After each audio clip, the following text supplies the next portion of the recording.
Hello, everyone, and welcome to another episode of Moral Diversity. Today is a very special episode. We are going to be reviewing a film, Cookster, The Darkest Days, and it stars a good friend of ours, Craige Middleburg, and me and the MD crew. We're going to review it, talk about it. Let's get into it.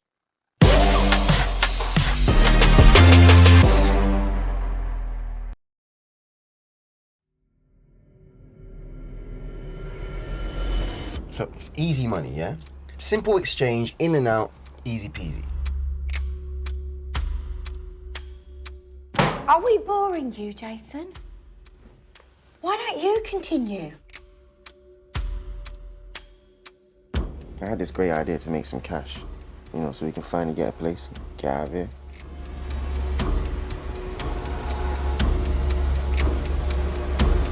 Are you joking? Or are you stupid?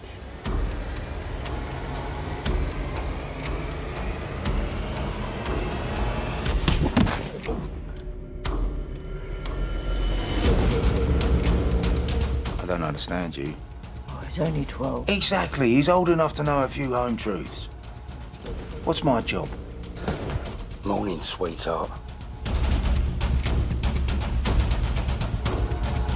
Still got the moves, Cookster. Haven't heard that name since we were kids. We did stupid things when we were kids, Jason, but we all grew up, all of us but you! Now there's an endorsement if ever I heard one. This is a starter pack. I brought us here to protect you from the gangs and the drugs. Now I got a cash business. Everyone wants me to stop and be the same old boring Jason. No druggie is coming near my family. I protect my own. Whatever it is you're involved in, tell me it's not in this house. What happened, Trini? The truth this time. The truth is, That once Hyde exists, he ultimately destroys Jekyll. Yep, always cooking up trouble.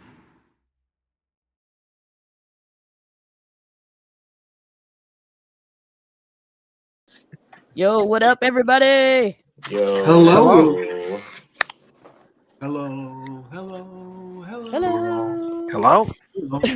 So let's start off with initial thoughts. What did y'all think of this film?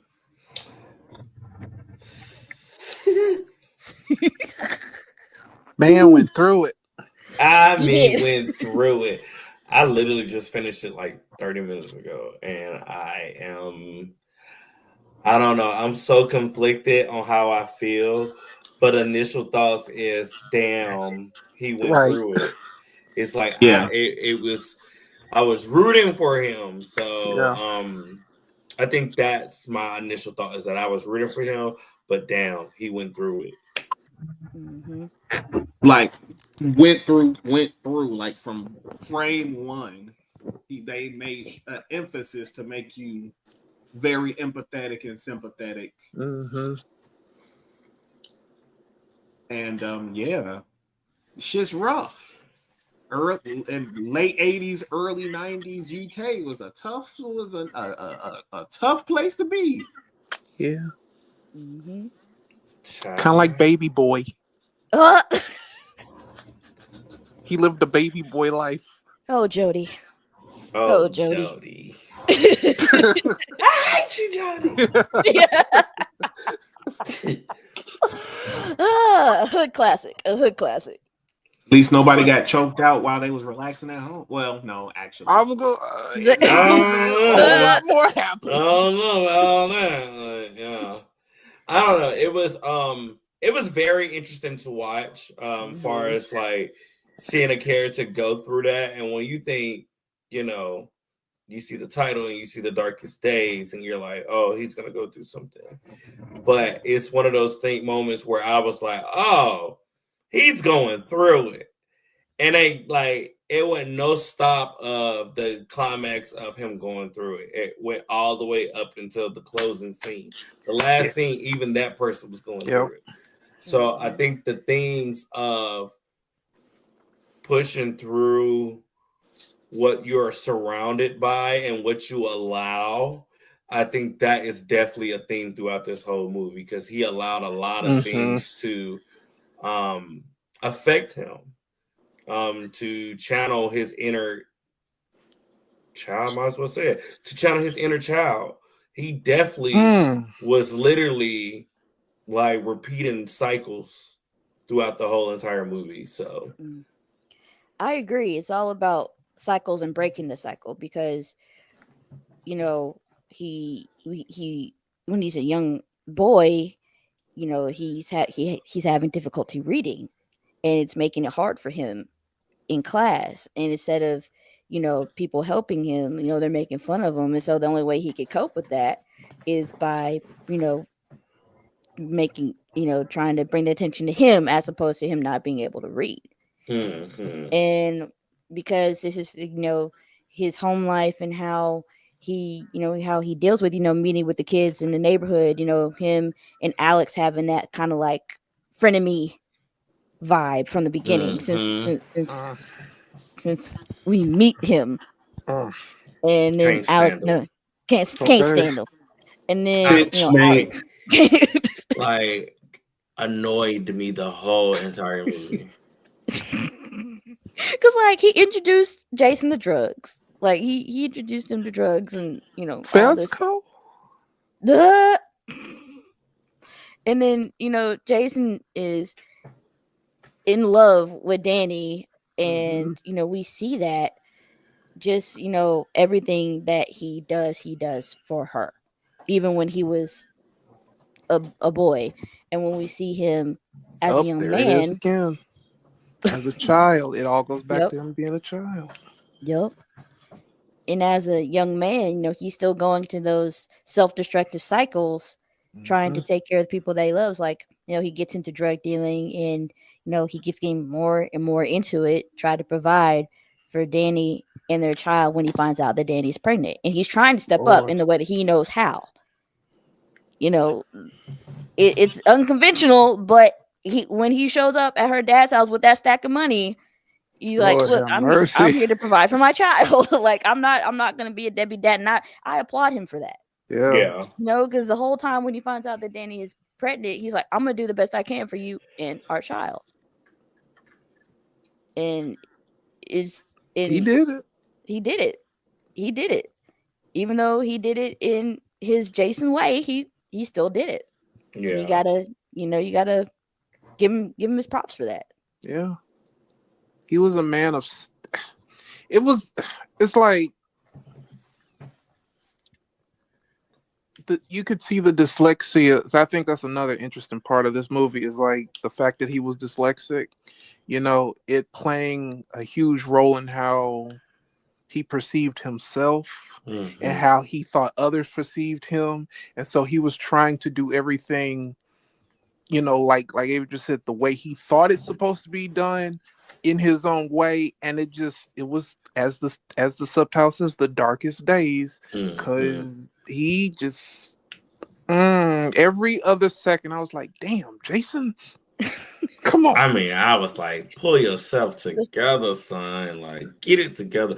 I was more upset just because of what he was exposed to and how he channeled that energy. And it was like, it was to a point where I even thought when we time jump, I was like, okay, maybe he got his stuff together. No. And then it was just like, no, it was like you don't have to do this. You know, you can go be a bartender, go be a waiter, go work at the factory or something. Like, I get it.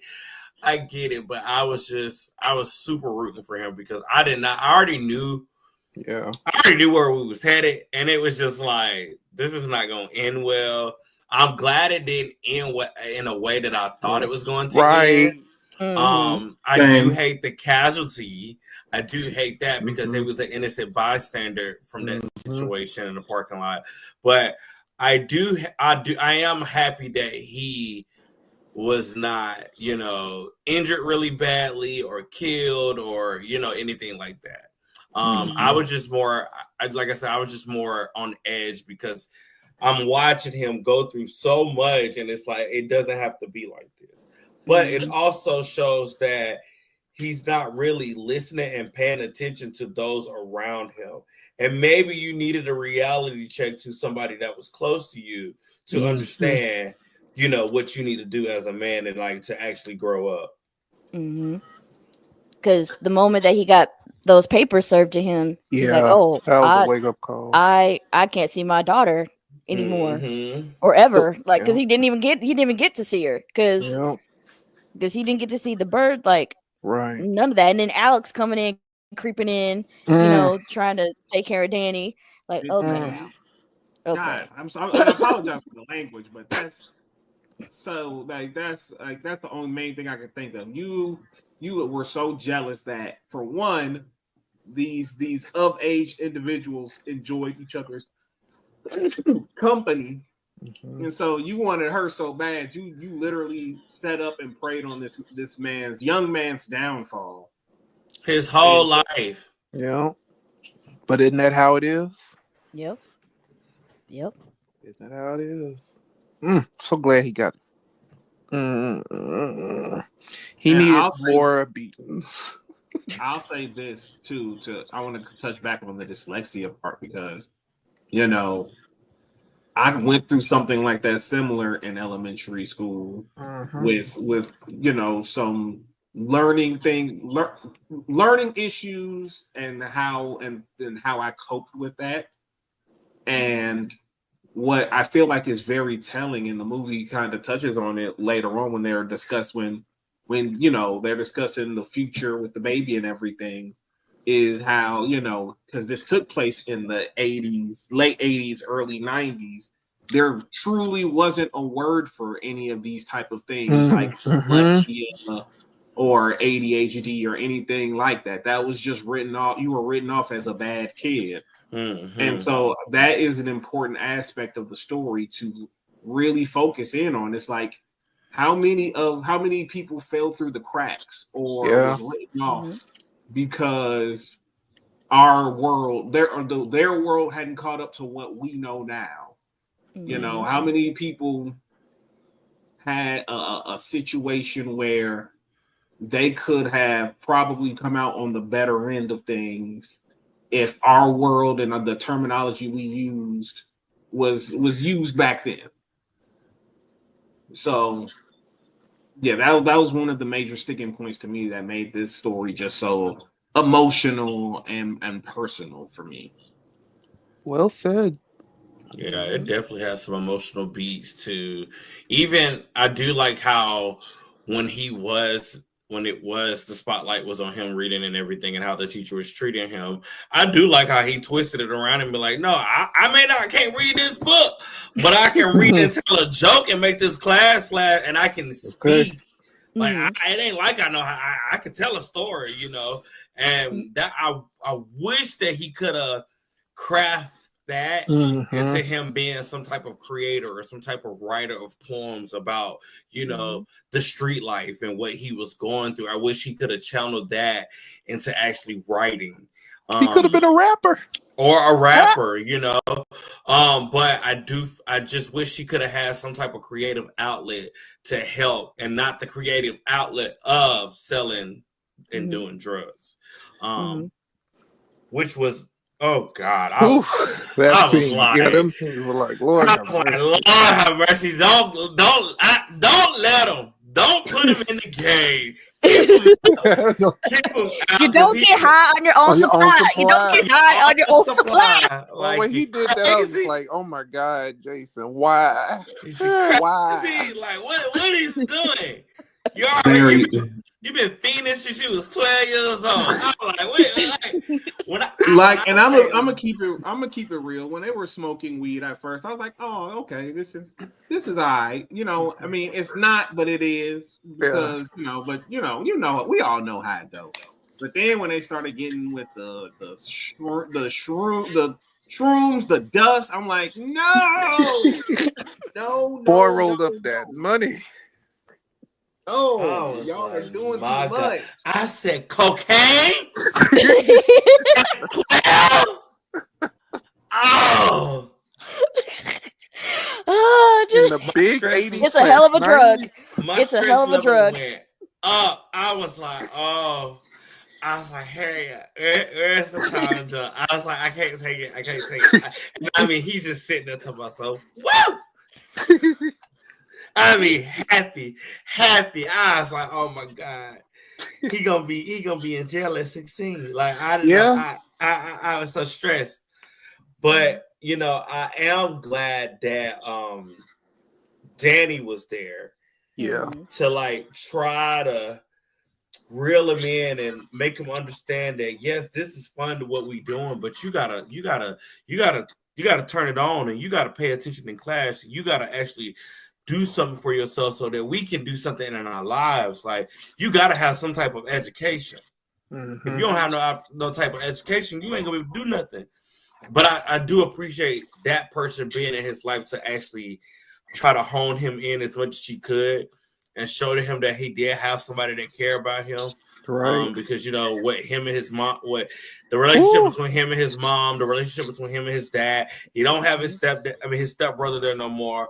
So he really didn't have nobody but Danny and the crew. So and then you got this weirdo praying on your downfall. Like that's crazy. Like how was you so pressed that you had to try to ruin this guy? Well, did ruin his life. Yeah, he ruined half of his life. Like how? What that says about you? Nah, the scene that stressed me out was when that man came in with that shotgun. Oh yeah. Put it right on his head. Put it right on his forehead. Son, don't blow his brains out. I was like, whoa. Can't take it. Please. Okay. That was I was on the edge. I'm like, and then he pulled up on Mom's too while she was on Christmas. On Christmas. I'm surprised she didn't kick him out. I'll be honest. Look, if it was me, you gone. Like I know she said, she had no respect for him, but I swore I was like, okay, she's gonna just say, get out my house. Right. Or get out my flat. Because that's what they say over there. Yeah. See, I'm hip to the lingo. I'm hip to the lingo across the pond. I also do appreciate his dad just for also having his back. Especially as he was a little lad. I do appreciate him for trying to understand and trying to have his back. Cause I mean, no shade, his mom was not having it. And was not putting up with it, and she was going through her own thing with her man. So it's like that was a lot. Something else. Go ahead, you got it. I don't know. Go ahead, Fish. I'm sorry. No, go ahead. You good? I was just gonna add on to that and say one thing I appreciated was his dad understanding, like at the end of certain conversations. The understanding that, oh man, maybe I didn't phrase this well enough, or maybe I could have did better. It was a consistency of, because in these type of movies, that some movies fall into the trap of being one note in how they present the conflict to the parents. But what I appreciate about this movie was, man, this is something that they really put thought into. They really wanted to illustrate that they made mistakes or may not have handled things the most what's the word I'm looking for, the most easy way, I guess would be the word that I have to use now. But they always tried to come back and do something to make sure the point was properly relayed, and I appreciated that about this movie. And can we talk about the acting? Craig's acting in this was fantastic. You really felt the anxiousness, excitement, his anxiousness of being a dad. You felt his vulnerability when he's with Danny, and you felt his anger whenever Alex is trying to be Alex. And then you felt his sense of, I want to be the man when he's doing drugs. Like, you feel that every aspect of Jason that just makes him leap off screen. Craig did a fantastic job with that. Yeah, I'm fantastic. super we proud of Craig. Like but really we proud. expect nothing less. Like we expect Right. nothing less. Like that's the good bro. That's the good bro right there. Like we expect nothing less of fantastic work from him. Craig was very charismatic as usual. Mm-hmm. I appreciate Period. because I can tell the work that he's doing as an actor. You can tell he's doing the work far as the the prerequisite and the gathering of the notes and probably the studying of other techniques and things. You can see him taking everything that he's learned over the years and fully fleshed them out for this, especially from things that we've seen him in before. This, I felt like he truly shined with his versatile skills of showing emotion, of his acting chops, as far as like pronouncing things and actually speaking and taking control of the scene and everything. He did a really, really great job. A really great job. The ending part with him in the car, that got me. Oh, that was like that the broke me. most emotional part of the whole entire movie for me was to actually, because it almost was kind of full circle almost, and then to have that scene of being by himself in this car on this new journey, it's almost as like a relief. Like I made it, I made it through the darkest days. I made it through my darkest hour. I made it through my darkest time, I gotta also point out one thing, and this is going to the cast and the crew. Shout out to the cinematographer. Period. The people who do the sound and design, the people who do the editing, because when I say full blown, everybody was in a bag with their job, from the cinematographer, how it opens up and the panning and the screening and how things would look, to the sound design. My favorite part with sound and editing and voiceovers was when he was writing as a kid. And then you heard the kid's voice, but then you heard the older voice with Craig coming through. The way they meshed that well and like layered that was perfect. Like that was perfection. That was like one of my favorite scenes. Which is hence why I thought he was gonna go into writing, because he was writing. So I thought that was gonna be like his creative outlet. And then also cinematographer and director and whoever's doing lighting.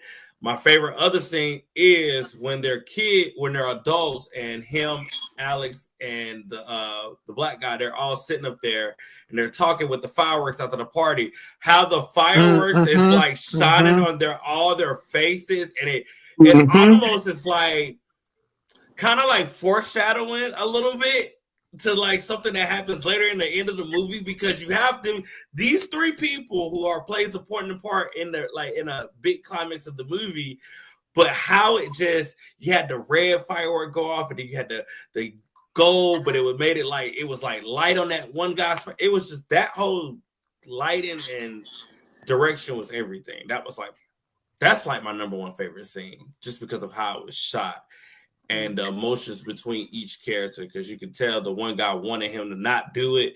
It's like, you don't need to get yourself into that. But yeah, shout out to the cast. I mean, to the crew, because they did really good. Let's also like Stephen Roch, the director, fantastic job. Jason Cook, who this is based off of. This is actually a real story. Okay, And, I did not know that. Yep, and JoAnn Hess wrote the script. Fantastic job. Like no notes, 10s across the board. No notes. Yeah, it's a really good watch. I think it's just, and then I love watching movies with this type of tone in different, like, I guess I could say cultures, regions. I love it because everybody everybody experience something different in their own territory. So it was definitely a great watch. Cast, the supporting cast, fantastic job. Like Mike said, the crew ain't down. Fantastic. Like, I'm sorry, from like the cinematography to the way that the stuff is being directed, and then you got the sound. Hell, the soundtrack, the music. Yes, oh my God, it's good. Like the music, the 90s, like the great. 80s, 90s soundtrack, fantastic. Like everything. This is how you know people. This movie will let you know people are really passionate about film, because Exactly. you can tell everybody in this cast and crew is passionate about whether they are a character, whether they are the director, the cinematographer, the sound design, whatever that their job was, they took it serious, and you can tell that they really wanted to bring this story to life, especially with it being based off a true story. You could tell they wanted it to come off real and very passionate. And I felt that as I was watching it, that everybody was in their bag. Everybody was on it, and it was you don't you don't get too many movies that actually show that, especially in this. And I don't know if is this an indie movie. You don't get Yes. that. You only get that in indie films. Like you only get that Mhm. true passion Yeah. in indie films. And not saying that the big films can't do it. It's just rare to see it in major films. But in indie films, you see it a lot because you can tell everybody has a job to do, and it's not just about the bucks. It's about the actual telling of the story and making sure that people receive it and have a good time, and it can embrace what is happening. Yeah, no notes from me. I would like to, I would be remiss if I didn't bring this up. My favorite scene in the movie was after Jason basically hits rock bottom again when he confronts everybody about the situation after his homeboy gets shot, and he sees Ehrlich there and all of that, and he's sitting on the stairs and he's just contemplating. He's talking to himself. He's just going through the motions and everything, and it's just a one take. Such an incredibly acted scene and a very heart-wrenching scene to watch that culminates with some guy asking him if he's selling drugs, and that unfortunately puts him back down. So sad. But that's life. And that's the point. Like that's the beauty of this film. It shows true life. Like this is what happens in everyday life, and that's what made it, like Mike said, that's the beauty of indie film. Like it felt so real. Like it felt real as hell. Because you feel like either a situation like this, or if you've seen somebody or somebody in your family has known somebody to go through something like this, Exactly. So I think that's the realism of it, that a lot of people could relate to this movie, and say, oh, I've seen somebody go through some stuff like that, or it's a very relatable movie. Very. Big agree. I do got one note. Yes. So, Steven, cast and crew, all the actors and actresses in this movie. I think y'all should make a horror movie. Ooh. I do, just because I agree. I think everybody would do what I think they could do. What I see from this, as far as like the writer and how he writes, and the director and the cinematographer, I just see them can create some type of magic that can blow us all away. Like, I'm here for it. Man, give my boy Craige in a horror movie. He will eat down. He will eat down. Agreed. ASAP. Like ASAP. Like now. Like I need that, because I think he would do really well, because he would have moments where he could be the leader and have the party moments and everything. You know how most horror movies, we do go to a horror, we go to a party and stuff. He gonna have those moments, but then when it's time to get down to business and get serious, or when it's a chase scene, my boy gonna put in, like, he gonna be eating down on the front of the camera. Like, I could just see everybody that was in this movie put in a suspense thriller horror type thing. And it don't have to be super, super horror. I can see all of them in a thriller together. Just because of how everybody was acting. Everybody did a really, really good job.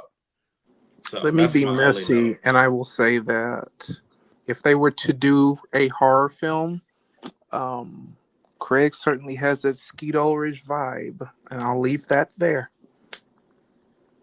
I said earlier, Mike, before you, I believe you got in here. I said, having just finally seen Alien Romulus, I wouldn't mind him seeing him in a role similar to Bjorn's in Alien Romulus. I feel like he would kill in that role and do something a tad bit better.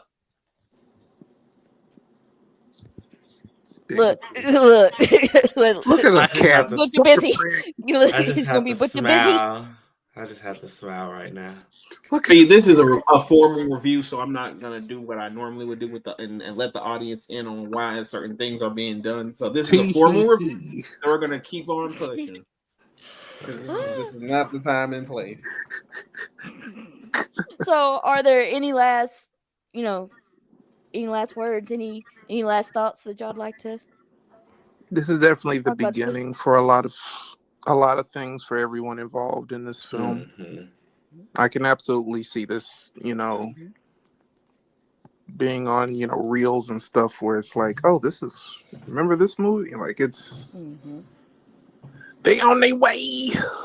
It's definitely a good watch. I think everybody should watch it and experience it because it is even what they call the darkest, the darkest days. I do feel like you can understand why, and you can see the journey of that story. And it's a good journey. Granted, yes, we were stressed out watching, Jason go through his stuff, but it is just a beautiful journey to see how he handles it and navigates it. So, kudos to the indie people still eating. Oh, indie films always gonna eat. Always. As they should support your indie films. Mm-hmm. So, everyone, we just want to thank y'all for joining us for this review of Cookster, The Darkest Days. It's in the UK right now, playing the UK right now, but we cannot wait till. This is a review, not a discussion, because I was going to say something that is a very big spoiler. Continue. I'm so sorry. You're good. Yeah, it's playing in the UK right now, but hopefully it will be in the US sometime soon. But it was a great watch, amazing film, and we'll see. Can't wait to see what these other what the filmmaker Stephen Roach, the writers, the actors, the crew, what else they have in store. Because it's Definitely following all of them to see their journeys.